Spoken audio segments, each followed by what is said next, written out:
But like I never had to worry about people like convincing like, bro, just hit this a little bit, oh, let's do this, whatever. Yeah.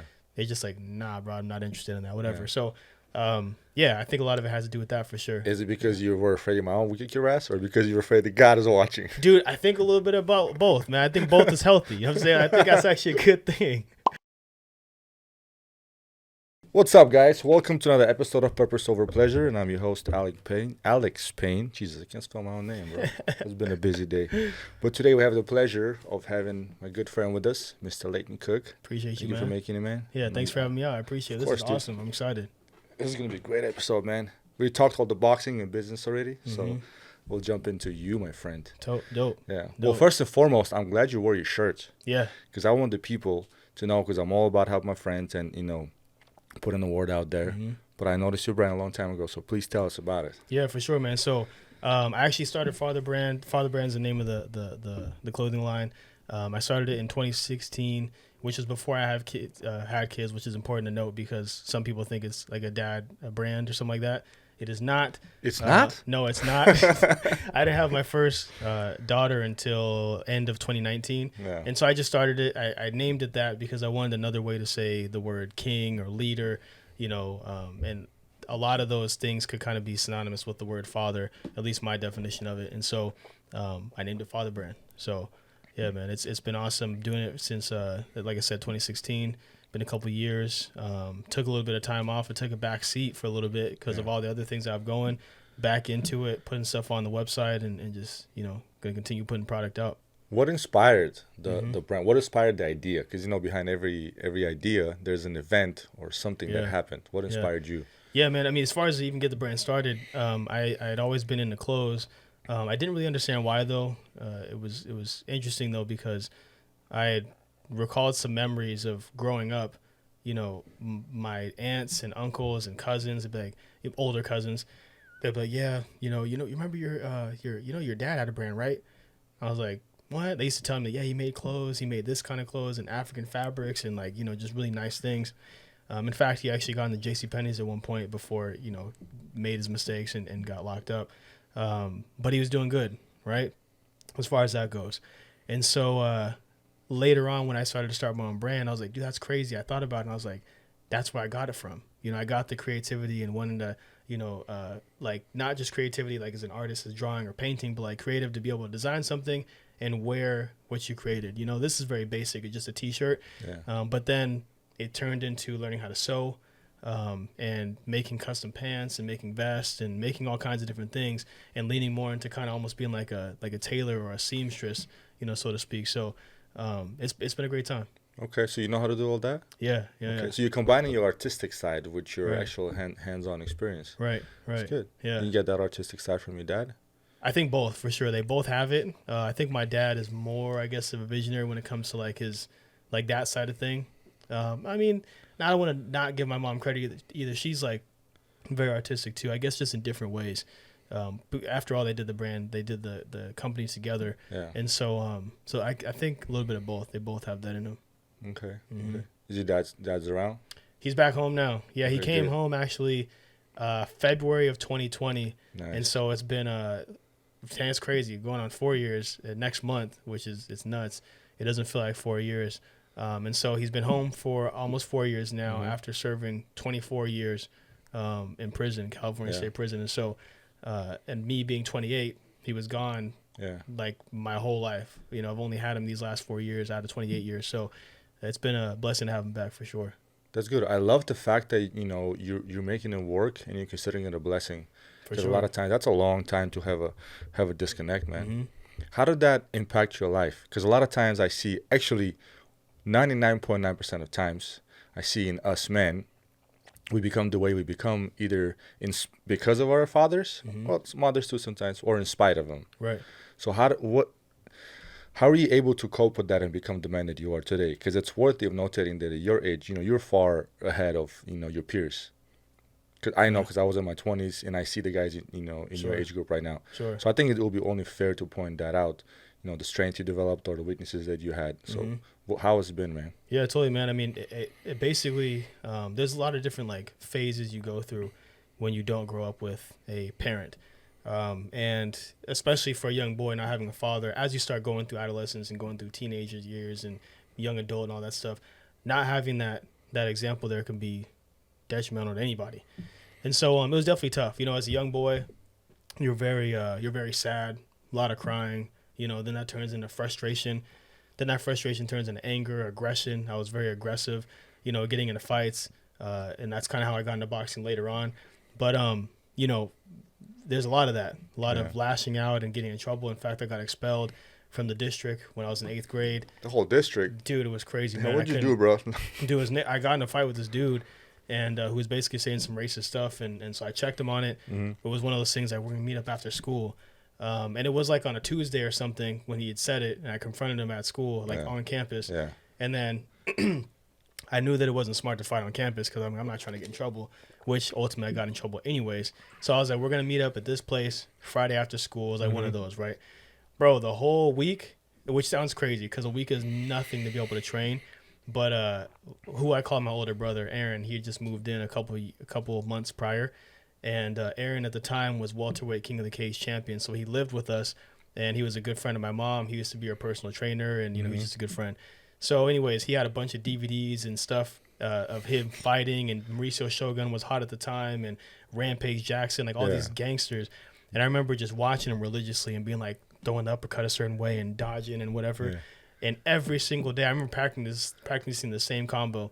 And then on Friday, when it came, dude got pieced up, bro, like maxed out. In fact, I got in so much more trouble because he didn't even hit me one time. And not to be a flex because I'm definitely not proud of it, but it is what it is. Yeah. And so I remember like just like weaving a certain way, moving, backing up, hitting him with the check hook, and then throwing the knee in there, and like just everything going crazy, just connecting perfectly. Bro, it was nuts. But I got in so much more trouble because after he was already knocked out, he was trying to get his bearings back. He was on all fours trying to crawl and get his way up and stand back up. And I remember like looking at him on all fours, and I just like, it was like I heard a voice, like him say the word again. And so I just like looked around, and I just ran up and soccer kicked him in the head super hard. The dude did a backflip and landed on, you know, his back, and he's just looking up at the sky, eyes just wide open. I thought he was dead. Freaked out, dude. It was like, you know, I was the big bad wolf. All of my friends and people were there, like all these girls going crazy, whatever. Like it was a stadium, like a fight, right? Yeah. And so right after that happened, I like shrunk, and I was just like a little 14-year-old kid again. I was just like, dude, I killed him. It's crazy. And so anyways, you know, I guess word got out before we even fought. Like, turns out it's not very smart to have a fight, you know, being promoted all week at school, because it got back to the principal. The principal already knew what was happening before it happened. So he was already walking to the place where we met up. So I could see Mr. Harmon, the principal, through the bushes he was coming through. And I was like, damn. And then I hear the ambulance coming. So I guess somebody in their neighbors could look over and see over like their backyard. You could see kids fighting, and they saw this freaking kid bleeding and, you know, busted jaw. The freaking jaw was loose, broken nose. It was nuts. And so the ambulance started coming, got jammed up. And so I forgot even the reason I brought that story up. But basically, to talk about my dad. Yeah, exactly. So there was a lot of that. A lot of lashing out and frustration. But then you kind of get to a point where, you know, that actually was a turning point for me, where it was like, I don't want to be that guy anymore. You know, I felt really bad. In fact, you know, I wanted to apologize to the guy. Like, I hadn't seen him because I got expelled. There was no way we'd kind of interact with each other. But then one day, I went to the skate park. My mom was dropping me off because I didn't even drive yet. She dropped me off, and I saw that kid, Jacob. He was at the skate park. He was sitting outside. There's a bench right there. He was sitting on a bike. His boy was sitting on the bench next to him. And I was like, dang, like, I get to go apologize, man. Like, hey, man, I'm really sorry I went too far, whatever. So my mom popped the trunk. I got my board out. I'm about to skate in the park. As soon as I put my board on the ground, I look up. That dude was like freaking 30 yards, freaking on his bike, just like he was jamming out. He saw me and freaking booked it. And I remember feeling so bad, bro, that I made someone feel like that. You know what I'm saying? Yeah. Like, I was like, nah, that's not cool. So anyways, that was kind of a changing point for me. Changed a lot of things, and started looking up different people on YouTube. You know, Brandon Carter, Elliot Holst was a huge one. What's his name? Alpha M, like all these different like influencers, I guess, quote unquote, on YouTube of how to be a better man, how to handle your emotions and all these different things. And that kind of helped me fill in the blank space where my dad wasn't. I had to go find those mentors. There's no excuse for not growing up with a dad, because you literally can. The answers are everywhere. You can find them for sure. I like that. I like the point that you just pointed out.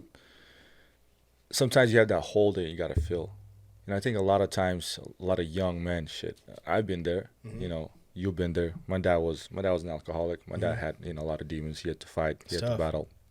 It's tough, man. And my parents separated, I didn't have a dad since I was 16 years old. Yeah. And that's a pretty crucial age, dude. That's when you're like becoming a young man. Yeah, bro. Right now, you're talking to girls, like so many mistakes. All that stuff, man. And then you don't have a person to like look up to. It's tough. Luckily, I was able to look up to my friends' fathers and kind of pick up things, and eventually develop myself. But essentially, you have two options. You could have chosen the violence route. A lot of guys do that. That's the well, you realize that now you have the skills. Yeah. Now you have the strength and capability and knowledge. Right. They take that route. We all know those guys. And a lot of guys like you, myself included, I've done dumb things in my life. I realized that, okay, that one stupid decision out of anger, emotion, or alcohol can get you locked up real quick. Yep. Yep. So I think it's essentially comes down to a young person's, decision, which route you want to take. 100%. I mean, every man, I think at a certain point comes to a fork in the road. You can go left or right. The choice is completely yours. That's I guess the cool thing that we have the option. You can go wherever route you want to go, but you better think long and hard as far as the outcome of both sides. I just thought about it, and I saw, the hurt that my mom had when, they had, taken me in and getting a felony on my record at 14. All these hours of community service, anger management classes, not being able to go to school with my peers. I was forced to be homeschooled because I couldn't go anywhere else. And basically seeing her go through the same things she went with my dad, like having to go to court and get people to write letters for me and, make sure I had a good character and all this stuff. It sucked to feel like I basically was putting my mom through the same thing she already been through with my dad. And so I was like, nah, not me. Like, there's no way. Like, I get that's the statistic. Black kids growing up without their dad, very easy to go the left way on the fork of the road and just go through freaking life of chaos. And, yeah, man, I realized that wasn't for me. Like, my mom worked her ass off to get me to where we were at. Never struggled financially. Like, she did everything as far as making sure I had activities to be a part of and just everything, man. I had everything I needed. There was no excuse for me to go that route. It would be a shame if she did all that work and then, I ended up becoming a knucklehead. Like, that's just not even cool. So, yeah, man, I give a lot of credit to my mom. My mom did so much, like so much. So she did what she could as far as what a mother can do.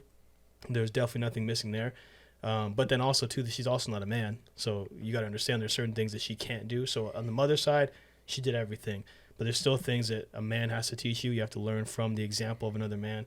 So who I call my older brother, Aaron, who was living with us, he was like a big brother to me still to this day. This morning, I was training with him. He's actually my coach, training me for the fight. So that's going to be a turnaround moment from when, getting expelled from learning things that, not from him, but from DVDs he had. Now, 15 plus years later, to be training for my first fight. My big brother's going to be there, coaching me again, training me like, hey, this is how you get him. This is the professional way, though, right? So that's no kicking cool. In the head, please. Exactly. This just hands. Yeah. And so, yeah, man, it's just going to be dope, man. So, yeah, my brother Aaron was that for me. Bedros was that for me as I got older. And so, and then the slew of different men that I would listen to on YouTube, Like, I named a few, but there's so many that I just learned. Like, you just do the research. Like, YouTube University, man, you can figure anything out. That's crazy, dude. When I was thinking about the other day, I was going back into my early 20s. I'm like, what is it in me that I've done that made me pursue a different path of self-mastery in life? Because it's only in recent years that I started being around people more like mentorship groups and entrepreneurial groups and having mentors. You know what it was before? YouTube, baby. Yeah, YouTube, like changed my mind. Yeah, just and you looking can pick up your mentors too. You can pick them. Exactly. Like, yeah. Exactly. I would watch religiously. I would watch these motivational videos, and I would listen to people like Ed Milet and everybody. It's another one. Jordan Peterson, all of those guys. Yeah, Patrick Bet-David. So many people, and back then, it wasn't even like, who was big? Tony Robbins. You know, Patrick but David kind of blew up, I would say, in the last year or two. Mm-hmm. B2, you know, Right. BK Right. kind of came up in the last year or two. Yeah. But before there was people like Ed Milet, there was Tony Robbins, all Yeah. those guys. Just listen to them on and on and Yeah. on. And it's EP, Eric Preacher. Yeah. Yeah. Bro, it's Our Eric Thomas guy is is, the best, bro. oh my God. Eric So Thomas. dope. Yeah. Yes, Yeah. Eric Thomas. He is phenomenal, Yeah, dude. he's crazy. He's Did you ever great. watch his channel? His name's Evan Carmichael. You get a channel. I think it's yeah. You know those videos? That episode? No, I don't know that. Actually, I probably have seen it. I know who Evan Carmichael. Yeah, bro, he makes the best videos. It was like he put like a different person, like for example, Ed Milet's top 10 keys to success. Oh yes, he does that. He Bro, does that really good. So goosebumps, dude. He does that really That good. got me through so many things. I don't man. know Learned anybody so else who much. does that in the YouTube field. He's like the only one either. who sits there and points it out. Right. PBD does that with different people, Right. kind of like sometimes doing an interview, Yeah. or about including himself. Yeah. But Evan Carmichael, he's definitely the Such only a one. G, All right, bro. here's a shortcut for you, right? Yeah. We can read this whole book, or Literally, here's bro. a page for you. Just Summarize. and like the clips too. He'd pull out the perfect clips and highlight what they're talking about, explain it. Like it's so good, man. I used to listen to that while I was teaching myself how to sew and mess up. Okay, I messed up the zipper. Let me try it this way. Whatever. I'd have it in the background just playing all day long, man. There's a lot of growing from those videos, man, for sure. Now you mentioned BK is one of your influential figures in your life now. Mhm. How is it being around a man like that? Yeah. Because like I had my own kind of role models growing up. You have your own, and you're right now in that sphere of working around the men he meets and stuff. How has that impacted you? 100%, dude. It's been, man, my life has completely changed this past, let's say, a little over a year now. When I started working with him, and he always likes to say, if he's watching this, B, I know I'm going to say working with you, not for you, because he hates when I say working for me or for him, because he's like, nope, I made you independent contractor, so you could say you're not working for me, you're an independent contractor, you're working on your own business while you're helping me with my brand. So I got you. So anyways, it's also inspiring. Yeah, that makes you feel different, dude. That's a good leadership skill. Yeah, and that's why he told me that. Yeah, that's why he told me that, because literally for that, because he told me, he's like, listen, man, like you are, you have the it factor. He's always telling me that you have the it factor. You're going to make it. You just need to tighten things up, straighten, like do this, do that, whatever. And so he's like, so come along, man. Let me, help me out with some social media stuff. I think I have a spot for you. And that's going to be the best way to kind of mentor you, because you get to see it firsthand. You get to watch how I run meetings. You get to see how I connect with my team, how I lead them. You take notes, bro. Just watch me. Like, you know what I'm saying? I got you. I'm going to teach you all the stuff. And so it's been such a blessing, man. Like he's taught me more about sales, and I've changed my life financially. I've never made this amount of money before. I'm able to take care of my family just by myself. My wife doesn't have to work. And that's awesome, because I mean, generally in America, you need dual income. Yeah, exactly. But to be able to do especially in California. Yeah, bro. That's especially in LA County. Dude, that and like the age, like it's just crazy, man. It's been such a blessing, man. So it's been awesome to be mentored by someone like that, someone who's not just strong in one area but not in others, weak in others, but someone who's multifaceted by every meaning of the word. Meaning financially, absolutely set. We know that. Fitness, with his family, awesome relationship with his wife, has all these different hats to wear, but still goes on date night with her every week. Date night with his daughter, works out with his son all the time. Just really pours into his family. So like you got everything covered, man. And so it's been awesome to be able to lean on someone or kind of just mirror or shadow somebody that's living that way. It's not easy, man. It's not easy to have all the areas of your life under control. No way. I feel like this is what I'm kind of struggling with sometimes. And me and my girl, we always have conversations, because she's like, you're always in a go. You're like, the second the alarm goes on, and here and there I get proper sleep, because I need at least 8 hours, like once or twice a week, but I'm running on 6 every day. Sure. Just like the moment you wake up to the moment you go to sleep, like you're on the go. Sometimes you need to relax. Like today I meditated. Right. It's kind of a failure, but I tried, right? It's hard, man. It's hard. I tried. Bro, I tried. I tried, babe. I tried. And I knocked out right before I went boxing. Right. And to me, I was like, if I try to stabilize all parts of my life, am I going to be more successful? But at the same time, I have people who I listen to. Some of my mentors, they say the first few years, maybe even 5 or 10 years of your life is chaos. Pure chaos. And only when you get to a certain level of success, you can then stabilize. So I don't know. Is it true or not? Because reading, BK's book and just listening to him about his life, it sounds like a lot of chaos. Yeah, for sure. And now you're at the point where, looking at people like Elon Musk, Jeff Bezos, chaos, and now where they're you have to billionaires. You have to, man. Like you can't. as a man, I'm only going to speak for men. I can't speak for the woman experience, but I can definitely speak from the man's experience. And you have to go through these different trials and tribulations and these rite of passages in order to become the man you want to become. Like, it's not even like the cliche, like red pill talk and like, you know, men have to get their ass. Like, I'm not even trying to be, it's just like, it's truth. It's just what it is. Like, unless, you know, you just want to be soft your whole life, like, okay, then you're not going to have tests. But if you want to become the dude that can actually handle himself and handle his family, help protect them and provide for them and all this stuff, you're going to have to get a couple, you know, ass kickings, bro. Like, just life is handing them out for free. If you want to grow, dude, they got you. They got you covered. Whether you believe in, you know, the universe or you believe in God, like I do, whatever. Like, they're handling them out for free. Like, you know what I'm saying? Don't have to worry about that. Dick punches. Yeah, bro. It's what it is. Like, and you now boxing, like, you understand that you got to take some punches to the face to get better. It's no different. Like, that's just how life is. So I was actually talking to my mom about that the other day. My dad started he restarted his clothing brand when he came home, and he's been busting his ass hustling, and he's doing really well. And he actually just opened up a store in Vegas, and it's like, sounds like a great story, but he just opened it up, and somebody already broke into his spot, right? Took some clothes, whatever, and he's fine. He wasn't there, and you know, thank God he wasn't there, because I know the type of person he would have taken care of it in not the best way. So anyways, he's fine, but it sucks. Like, you got your clothes stolen, whatever, and that's some adversity. And so he's venting to my mom about it because they're still friends. And he goes, yeah, I'm just so frustrated, whatever. And my mom goes, I don't know, maybe like, because you've been trying really hard and whatever, maybe that's like a sign from God that like, you should just be online. Like, you don't want to go through that stress, whatever. And I was listening to my mom give him that advice. I told her afterwards, I was like, Mom, be careful when you give people that kind of advice, especially when it's something that someone's very passionate about or something that they're passionate about, because, it would be like, my mom's an author. She's on her third book right now. I think it'd be like if you were like kind of running into tough times selling your books. I was like, Mom, maybe it's like a sign from God, like it's not really working. Bro, you can't, just because things get tough, don't mean you just quit. Like, especially a man. Like, I'm not going to speak for a woman, but like, especially a man, you can't quit. That's just life. Like, it's just what it is. And so I told her, and she's like, man, I'm glad you told me that, because you're right. Like, as a woman, I'm naturally like, I don't want to see my people in pain. I'm just like, just let go, release. Like, I don't need you to be in pain. Like, it's okay. It's all right. It's okay to quit sometimes. And like, trying to that nurturing. I'm like, nah, he's a man. Like, and he knows that. Like, I don't need to tell him that. You don't need to tell him that. Just listen to him. Like, that's it. That's really all he wants. He's gonna let him keep going. Like, if he wants to stop, he wants to stop. If he wants to keep going, let him keep going. So I think that's just part of life, man. You got to roll with the punches. You're gonna take a lot of them, but it is what it is. Like, actually, we should be excited about adversity because it actually helps us. Like, I'm grateful for the stuff that I went through a couple of years ago. Like, I literally, bro, had no money in my bank account. Like mid 2022. There was a specific situation that happened. I'll shorten it.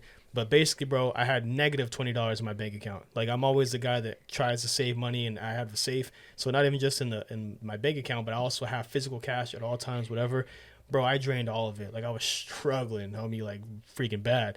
And I got rent to pay, which is almost $3,000 where we're at in Cali, of course. Yeah. And then, got my wife to take care of. She's not working because she's taking care of the two girls. I have my two daughters to take care of. I'm the one taking care of all of it. And I have negative $20. I don't know what I'm going to go through or what I have to do to like, how am I going to take care of this? And I just had to freaking reach down, grab my nuts and keep going, bro. Figure it out. Like, sell some things that I might have been, like things that I loved and like had to let go. Like, I got to make money any way I can or whatever. And so anyways, that's just kind of what it is, man. Like, I'm grateful for those times because now that doesn't bother me. Like, I know I'm never going to be in that position anymore because now I'm more prepared. I can see around corners that I wasn't able to see around before because I went through that. You're more I think people should be grateful for adversity, man. I am glad you talked about that because last night I read something. It was so good that I wrote it down. And I'm that kind of person. If I listen to or I read something, I'm like, I got to write this shit down. Have to. Failure is just a detour and not a destination. Mm-hmm. How good is that? It's fire. We always think that failure is like, okay, this is it. This is like me eating shit. No, it's just a detour. Like anywhere you're going, you go back. Oh, wrong. You go back. Same thing.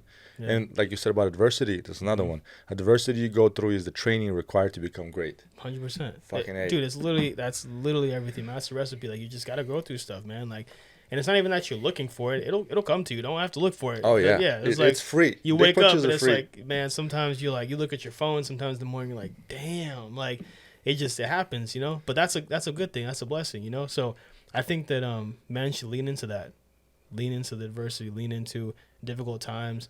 There's so many lessons that you can learn from those times, and it's a beautiful thing. But for men to lean into that, let me ask you this: and then you grew up without your father around. Mm-hmm. I pretty much didn't have a father since I was 16 years old. Mm-hmm. Who's there to show men that you need to lean into adversity? You need to run towards the storm like the buffalo and not run away from like a cow. Because it's hard for a woman to do that. Yeah. Because their nurturing instinct kicks in, like you talked about earlier. But a it. man is like, don't want, okay, cool, you fell. All right, it happens. You fell again. You know, try to be careful. You fall a third time. Like, come on. Now do you making mistakes? Yeah. Get your ass back up and keep moving forward. You can't just keep failing. Yep. You know, and that's a tough love, dude. You need that as men. Yeah. And that's why a lot of men sometimes, same thing why young adults join gangs. They essentially look for three things, right? They look for love, they look for company, and they look for understanding. And when you don't have that at home, you're gonna start looking at it from your friends. Exactly. That's how, just like, you know, you don't have to be in a gang. Your friends understand you better. You were there, I was there. Right. Oh, mom, dad, oh, what do you guys know? Like, you know, Tim knows better. Like, Tim was my boy. Yeah. But then as you get older, like, man, Tim didn't know shit, just like me. He's trying to figure it out too. Like, Tim was tripping. Like, damn. As a matter of fact, you might be like, fuck, Tim hasn't amounted to shit. Like, I'm glad I stopped listening to him and started listening to my parents. Right. So that's crazy. It's just the rite of passage, man, that everyone has to go through, man. Young girls go through it, turning into women. Young men for sure go through it, turning into young men. Like, it's just part of the game, man. It's just part of the game. Has God been a big part of your life? For sure. Yeah, 100%. Yeah. And that's actually another credit to my mom as well.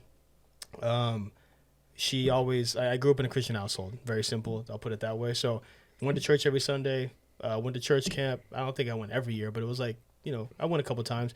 And was reluctant at first, of course. No kid was like, I want to go to church camp. It's like, man, I'm not trying to go there or whatever and read scriptures. Like, I want to stay hang out with my friends on the weekend, whatever. It's a whole weekend? Man, hell no, right?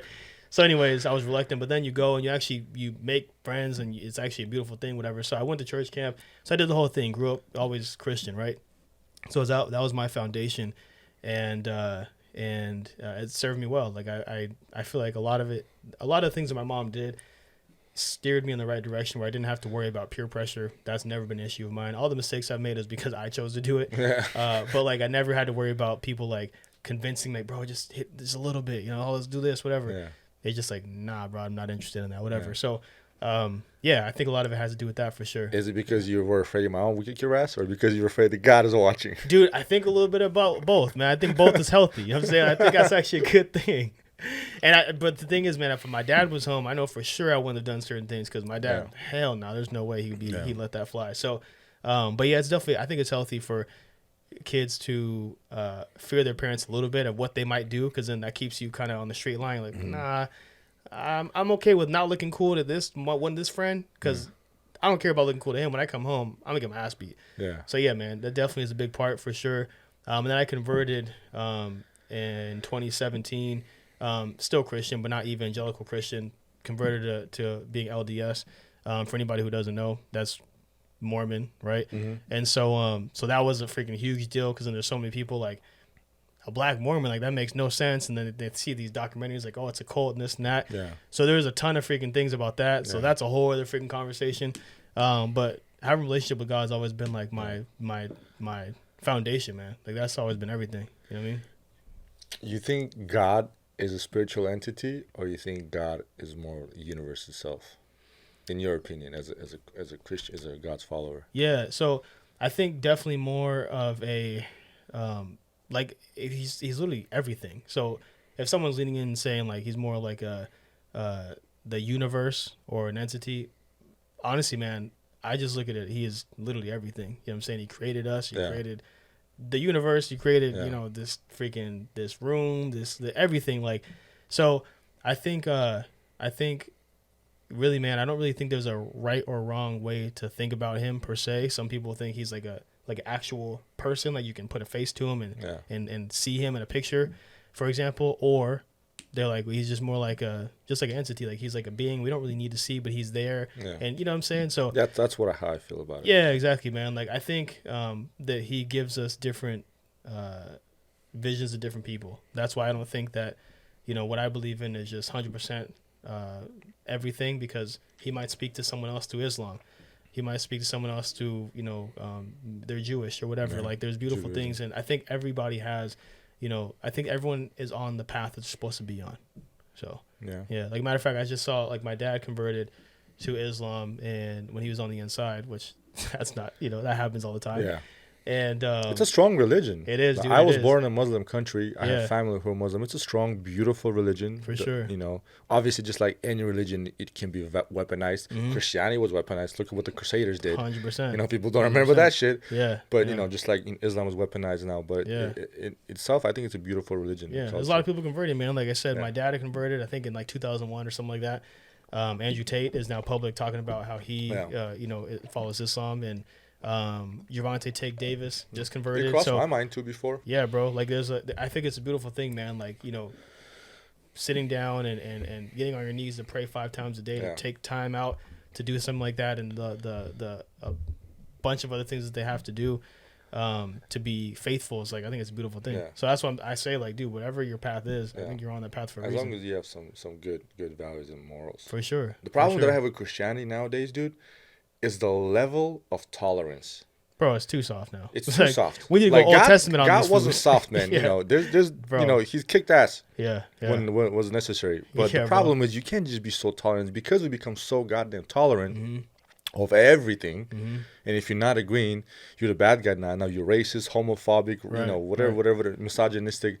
People No, are that's scared called to common sense. Yeah. They're scared to stand on business, bro. Like, there's a lot of people that are like, on the I guess say, like, blue pill, left side, whatever, that are just like, yeah, it's all about equality and this. And, like, bro, like, you have to support everything people do. If you don't, call that girl a he, like, you're wrong. Like, it's like, I don't need to participate in anything, actually. Yeah. So, I mean, just like, I wouldn't be offended if somebody said, like, that my religion is nonsense, or whatever. Like, You're not obligated to but follow. like, why do people have to be so, like, inclusive on everything? You know what I'm saying? So I think that's I mean, even, dude, you see, like, Catholic churches, bro, they're flying the rainbow flag the on Pope, the front. Pope approved, I That's think I saw for that. gay people to be married. But you know what's pissing me off? It's pissing me off that now they're mocking God. Right. And I call it mocking because now these churches are popping up Yeah. where they're calling, God was non-binary. God was transgender. Dude, that's God was so like, oh, no, crazy, you're now bro. disrespecting, Yeah. straight up disrespecting something that millions of people grew up on for centuries throughout history. Like, who are you to take and rewrite the book? Right.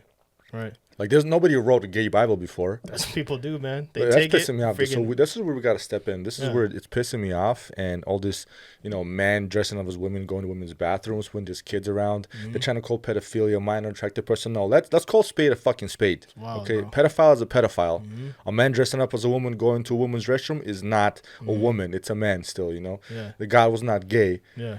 It's scary to normalize this kind of stuff, man. Because, I mean, especially for me, like, not to get too deep, but I remember maybe I was like 6 or 7 or so. I was molested by an older babysitter who was an older boy, by the way. And that affected me in ways I didn't even realize until, like, bro, not even like 2 years ago. I was recalling some of it and I was like, damn, like maybe that's why I'm kind of like weary of staying away from people like that, or I'm kind of like trusting these people or whatever, because I thought about that. Like, my brain was kind of like uncovering certain things. And so the fact that people are normalizing that is, like, wild, bro. Like, messing with minors is, like, that is so crazy, bro. It messes with their brain. You can't even, like, science knows a lot of what it does, but there's so many things, bro, we don't even know yet. So many different things. Did you said you recently discovered it, and I can relate because it was until recently where I started really, I had my demons in the closet on lock, chained really good, and I thought that was great. That was a way to do it. But then recently I started, I'm like, busted that closet open. I'm like, all right, one at a time, I'm going to clean it up. And I realized that childhood trauma is what affects you. You said you recently started kind of thinking about it or making peace with it, right? But did you ever think about how did that affect your life growing up? Yeah, sometimes for sure, man. Like, even like this is like, bro, I remember like maybe like 6-7 months ago, I had this realization, and my wife would always laugh, and I'm gonna share this. I don't know if she's gonna watch this. She probably will. I'm gonna share this story. My bad, babe. But anyways, there was times where I thought she was waking me up, like, cause she was in the mood, whatever. So I'd wake up like ready to go, right? All excited, right? And then we'd be laying down afterwards, and she's like, man, you just woke up out of nowhere, and you're just like, a monster, whatever. And I was like, my girl, stop playing. You was messing with me. Like, I felt you messing with my shoulder or whatever. Like, she's like, dude, no, I was sleeping too. Like, I was like chilling. Like, yeah, of course, yeah, I'm cool with it. Like, let's go, whatever. But like, you woke me up. Like, I wasn't awake. So it was like weird. I was like, nah, like that's not what happened. So anyways, a couple months of kind of like, I was literally thinking about it for a while. I was like, what the hell? Like, I could have sworn I felt you messing with me or whatever. And then I remembered, bro, like when I was 6 or 7, like when I was it was at a family friend's house, like who I called my aunt and uncle. They're not really my aunt and uncle. They had a son who was like, I think like 7, 8 years older than me. And when I would be sleeping, he would wake me up and he would be doing stuff to me and make me do stuff to him. And so I didn't realize until later on, I was like, bro, like that's why my brain is like it does certain things. And it tripped me out. I was like, damn, like that's crazy how like randomly you'll kind of things will like uncover itself. And so it's just wild, bro. Like I said, like your brain will like, function a certain way because of something from freaking 20 plus years ago, or not function a certain way because of something 20 plus years ago. And so that's an example, but there's all kinds of different ways that it can sprout its ugly head. You know what I'm saying? Like trauma is, everyone has it, but it shows itself in different ways. Do you have any fears left? Or what do you fear as a young man, father of 3 children, a family man? Like, what are your biggest fears in life at this point? If you're asking like for myself, not really anything. But I mean, there's something I just can't really. I don't know. I don't feel like it's anything right now. Like nothing comes to mind. But for sure, when you're talking about as a parent, dog, a million things, man. Like really? My kids will not be going to no damn public school. Like I'm like, we got to figure out whether we're gonna homeschool them or we hire someone to come in. So I got to make more money so we can pay. Like we figuring all that out. I'm in the same boat with dude, you, there's brother. freaking no way, bro. I'm not gonna send them to this elementary school where it's basically a transgender boot camp. Like you send them over there where it's like, bro, it's nuts, dude. Showing these little kids like, sex ed is like taught in like 1st grade now, and they're showing like oral sex and like there's you probably saw Patrick David was talking about it. He's talking about the Gay BC's book. Freaking crazy, bro. What's the ABCs? But each letter is like talking about a different, sexual. Like I'm like, dog, come on, it's insane, man. It's that is insane. there's no way. So I get like not every school is doing that, but it's too like I'm not gonna even risk it. It's like, no. You know what I'm saying? And not only that, like you're exposing your kids to other kids that maybe their parents are cool with certain things. Nah, bro. Like not right now. Like when they get older, like kind of like I think what Bedros did was awesome, which was he had his kids in like a really small private school, like all the way up until Montessori type. I think so, but like a very small group of kids, or small class up until high school. And now they have certain morals. They carry themselves certain ways. He's able to almost like brainwash them in a positive way through the years where they probably have some really tough peer pressure. Not to say high school is not tough peer pressure wise, but like you're old enough to where you can stand on, you have morals. Yeah. And you're like, I know that's not right. I know that's not right. Whatever. And so, so I think that's a good way of like, having your kids be little soldiers for good. That's essentially what me and you kind of grew up without. And it's tough, dude. Because high school is introduction to real life. It's like junior life level. If you think high school is tough, man, life will give you dick punches so hard that make high school look like heaven, dude. It's crazy. Like, let me go back. Yeah, and I'm sure because of the way you were raised, you're gonna raise your kids a little different because of the way I was raised or was not raised properly in certain areas. Yeah. I'm gonna raise my kids different. Right. A lot of parents mix it up where they try to be their child's best friend early on. There's stages of how to be a parent. There's 4 stages, but we talk about that separate. And also, you can't give your kids only the stuff that you weren't given as a child. You have to give them that little other side, a little ass whooping, a little discipline. What made you the person that you are today? And that's tough a lot of times because you love them. Yeah, exactly. Yeah, dude. For me, like there was some of that too. Like it's funny too because I know my mom's gonna be laughing right now when she watches this because she watches all my stuff and she's like, I didn't hit you. I never. Yeah, exactly. She's like, I didn't spank you. I didn't. I'm like, Mom, you know damn well you did for sure. Like you did. Like it's not like she was in there just like beat me up all the time. It's called discipline for you for tripping out and saying Leighton was abused as a child. Exactly. Like it definitely was not. And I don't even look at it as that either. Like I think it's a good thing because it makes sure that I didn't mess around with my mom a certain way. Like I was like, no, I knew certain things were off limits. Obviously as a kid, you're like literally you're just trying to figure out your boundaries. Like so you're pushing boundaries. Like little kids are habitual freaking lying boundary pushers. Like that's all we do, right? Yeah. So I get it. Like there's certain things I'm gonna have to bump my head and figure out. But I knew for the most part where the line was drawn, cross it. These are the consequences, whatever. But my mom did an amazing job as far as that goes.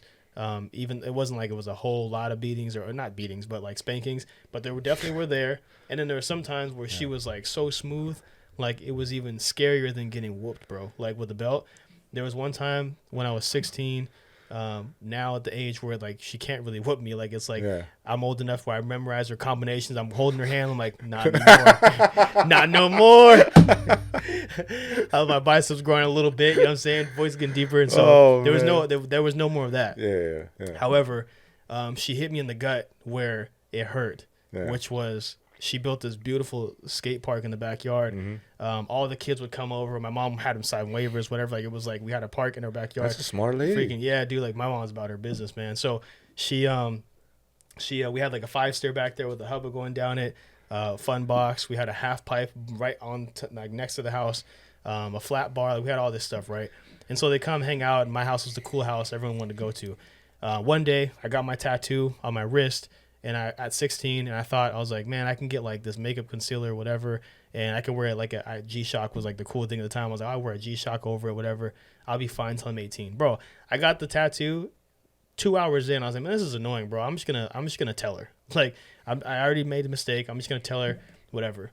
I go downstairs. My mom's reading like the newspaper or something in her chair, and I'm like, Mom, I gotta talk to you real quick. She pulls the newspaper down. She's like, what's up?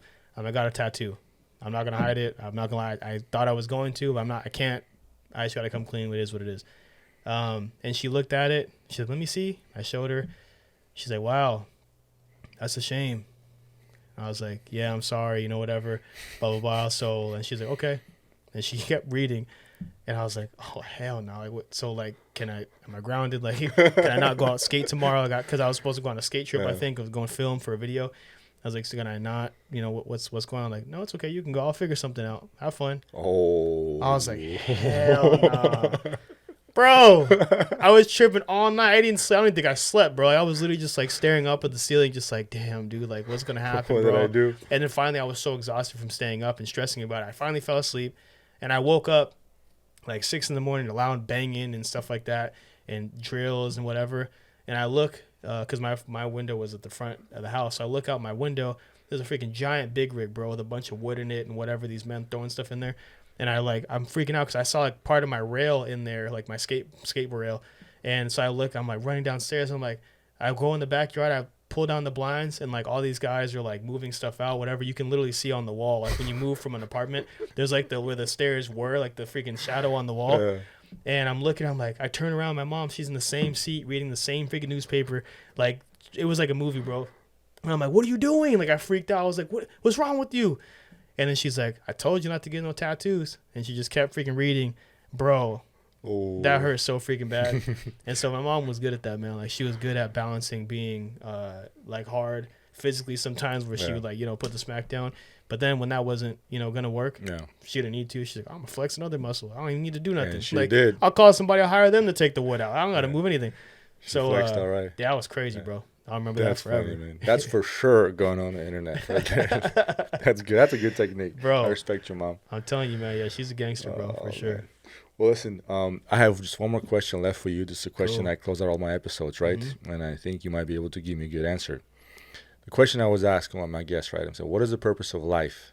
And how can one find purpose? Because me and you both know a lot of young men out there who's struggling for real to find purpose in life, find meaning in life. Yeah. So what is it in your opinion? Or maybe you can share how you were able to find your purpose in life. Yeah, for sure, man. I think a lot of it, you can find your purpose in life of just taking action, number one. You can't find anything that you're not searching for. So do the work to be able to put yourselves in situations where you can find it. It's actually, first of all, Bedros always talks about how your purpose is not lost. It's that you need to act, you need to do something so that it can be uncovered and shown to you. But you have it already. And a lot of times we know what it is. We just think it's not that. Like, that's too simple. It's got to be something. I got to find something deeper. Bro, you have it right there. So for me, I think, and I also think we have multiple purposes. I don't think it's just always just one thing. So I'm still working on finding others. But I remember one I was trying to find. I was like, well, what kind of business should I start? I want to make content, but what do I talk about? Who's going to listen to me? Whatever. And I just thought about what would I need when I was growing up? You know what I mean? So then we started talking about the same thing probably while you're doing it too, where you want to impart, different knowledge to these people, these young people listening or whoever, because you didn't have it when you were growing up. And so now you have a chance to be the person to do that. And so that's kind of why I started, Father Brand. Like we talked about, it wasn't about being a dad. It was about being a leader, being king, being, being the foundation of your household, like stepping up. And so, in the word Father kind of embodied that in my 100%. opinion. And so there's that. That's something already that makes sense because of my childhood. Then the type of content that I make, it's all about helping men become better men. I'm very vocal and honest about my shortcomings and, different things I messed up with. And I'm very open. Like I shared all kinds of things today, that even some things I haven't even shared on my content yet, on my page. So I think that's important. Again, that's from my childhood. Now I can be a mentor to someone else. Being a instructor at the Squire program, Bedro saw something in me that I had a story to share with these young kids, these young boys, especially these young men, I should say.